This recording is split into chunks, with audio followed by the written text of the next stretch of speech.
குரு பலம். கோச்சாரத்தில் சந்திர லக்கணத்திற்கு 2, 5, 7, 9, 11 ஆகிய இராசிகளில் குரு சஞ்சாரம் செய்யும் போது ஜாதகர் அல்லது ஜாதகிக்கு திருமணம் செய்விக்க வேண்டும். இந்த காலமே குருபலம் என்னும் திருமண காலமாகும். ஆண் பெண் இருவரின் ஜாதகப்படி இருவருக்கும் குருபலம் இருந்தால் மிகச் சிறப்பான வாழ்க்கை அமையும். ஆணிற்கோ அல்லது பெண்ணிற்கோ மட்டும் குருபலம் இருந்தால் மத்திமமான வாழ்க்கை அமையும். ஆண் பெண் இருவருக்கும் குருபலம் இல்லையெனில் திருமணம் செய்யக்கூடாது. சந்திரன் நின்ற ராசியில் குரு சஞ்சரிக்கும் போது திருமணம் செய்தால் அவர்களுக்கு பிறக்கும் குழந்தைகள் சிறப்படையாது. 2 இல் குரு சஞ்சாரம். குடும்பம் விருத்தியடையும்.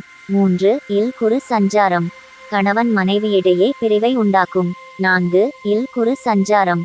கணவன் அல்லது மனைவி ஒழுக்கம் தவறுவர். 5 இல் குரு சஞ்சாரம். மேன்மையான மக்கட்பேறு பெறுவர்.